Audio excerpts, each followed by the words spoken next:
Oke, pada kesempatan ini Miss akan mereview kembali pembelajaran kita di beberapa pertemuan untuk bab 1 tentang objek IPA dan pengamatannya. Sebenarnya Miss harapkan kalian juga membuat versi kalian supaya setidaknya ketika kalian membuka kembali lembaran kertas itu kalian bisa terkonek dengan informasi-informasi yang pernah Miss sampaikan. Kurang lebih seperti ini rangkuman untuk bab 1 objek IPA dan pengamatannya. Jadi ada 3 fokus yang kita pelajari, yaitu objek IPA dan pengamatannya, kemudian penyelidikan IPA, dan yang ketiga pengukuran. Objek IPA itu berhubungan dengan hal-hal apa sih yang kita pelajari di pembelajaran IPA? Ada 2 hal, yaitu biotik dan abiotik. Biotik itu berhubungan dengan objek-objek IPA yang berhubungan dengan makhluk hidup, manusia, hewan, tumbuhan, bahkan mikroorganisme, virus, bakteri, dan lain-lain. Nah, kalau yang berhubungan dengan abiotik atau benda-benda mati, itu contohnya seperti matahari, air, tanah, batuan, udara, dan masih banyak lagi yang ada di semesta kita. Tapi di sini yang menjadi fokus kita atau yang perlu kita perhatikan itu membedakan kedua nama ini karena begitu mirip. Ingat, coba tanamkan salah satu yang bisa kalian ingat, abiotik contoh. Kalau ada A-nya berarti itu benda mati. Seperti itu. Supaya kalian tidak bingung, confused antara biotik dan abiotik, mana yang makhluk hidup dan mana yang benda-benda mati. Oke, di kedua ini akan berinteraksi, kemudian membentuk gejala alam atau fenomena alam atau peristiwa alam. Nah, yang paling sering itu seperti air mengalir dari tempat tinggi, terbentuknya hujan, terjadinya pelangi, gunung meletus walaupun di sini tidak ada, gunung meletus, mengeluarkan larva dan segala macamnya, dan masih banyak lagi. Itu adalah contoh-contoh gejala alam yang berhubungan dengan benda-benda mati, abiotik. Ada juga gejala alam yang berhubungan dengan makhluk hidup, contohnya kayak daun putri malu menutup ketika disentuh, atau bunga matahari, kelopaknya mahkotanya itu bergerak mengikuti arah matahari, kemana matahari pergi dia kelopaknya akan mengarah ke sana. Kemudian cicak memutuskan ekornya saat dalam keadaan bahaya atau untuk menyelamatkan diri, dan masih banyak lagi. Itu contoh-contoh yang berhubungan dengan biotik. Yang kedua, penyelidikan IPA. Di penyelidikan IPA ini kita belajar bagaimana sih yang seharusnya kita miliki, apa saja yang kita harus miliki untuk menjadi seorang ilmuwan. Ilmuwan-ilmuwan cilik, ilmuwan muda, ataupun seorang ilmuwan profesional. Yang pertama itu keterampilan proses sains.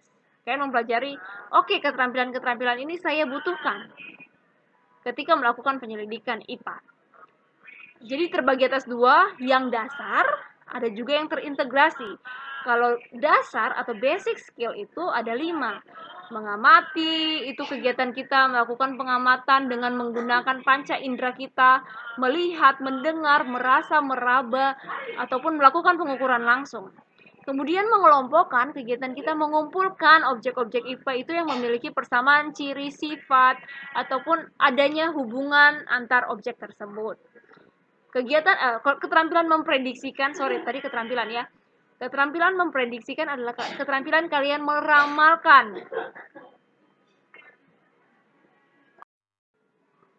meramalkan kejadian atau ya yang akan terjadi di masa yang akan datang berdasarkan konsep fakta yang ada. Jadi kalian tidak meramal-ramal sendiri sesuai dengan pendapat kalian atau subjektif. Nah, keterampilan yang keempat adalah keterampilan menyimpulkan. Keterampilan di mana kalian memberi satu pernyataan yang logis, sesuai logika, bukan sesuai emosi kalian, berdasarkan hasil pengamatan kalian. Kemudian keterampilan mengkomunikasikan adalah keterampilan menyampaikan informasi, data ataupun hasil penelitian kalian dalam bentuk grafik, tabel, peta, gambar, bahkan demonstrasi visual maupun secara tertulis.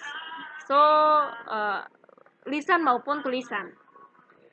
Kemudian yang kedua itu keterampilan terintegrasi, keterampilan kalian menggabungkan keterampilan-keterampilan dasar tadi, memadukannya menjadi satu dalam satu metode ilmiah.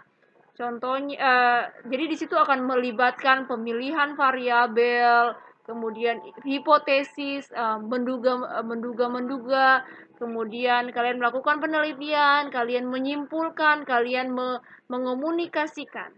Itu adalah keterampilan terintegrasi.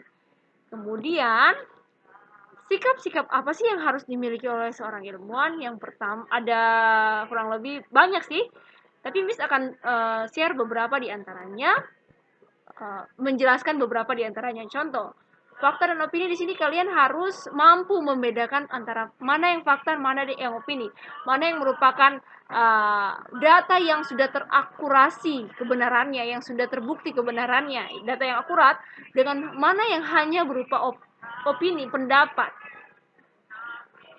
Kemudian yang kedua, contoh yang kedua itu kalian ingin tahu itu kalian kayak punya rasa penasaran akan suatu objek yang ingin kalian teliti, gitu.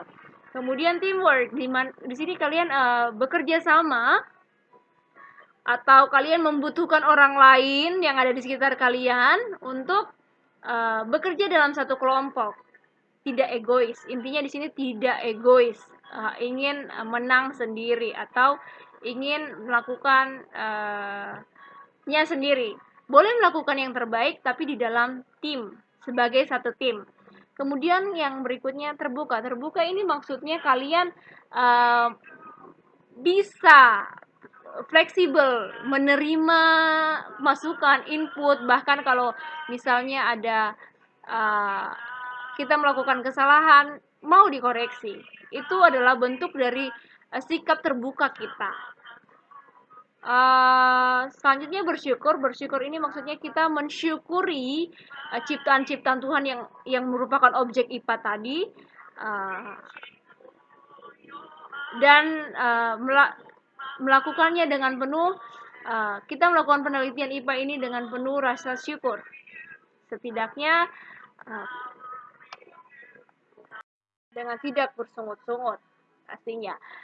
Yang ketiga, yang terakhir adalah pengukuran. Pengukuran ini adalah kegiatan kita membandingkan satu besaran dengan besaran sejenis lainnya. Contoh misalnya, Miss ingin mengukur meja dengan jengkal Miss. Jadi satu meja ini sebanding dengan 10 jengkal tangan Miss. Jadi besarannya sama nih, besaran panjang kan jengkal toh.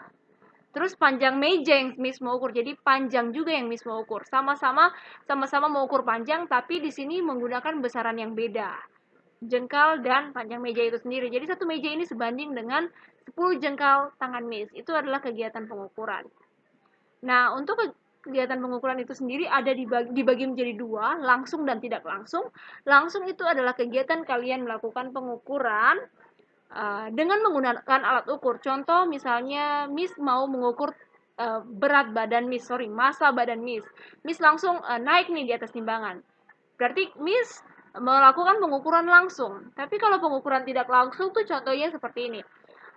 Miss mau ukur, suster mau ukur, dokter atau suster mau mengukur lingkar kepala anak bayi nih. Tapi tidak punya lingkaran yang elastis, yang fleksibel, yang bisa diputar-putar.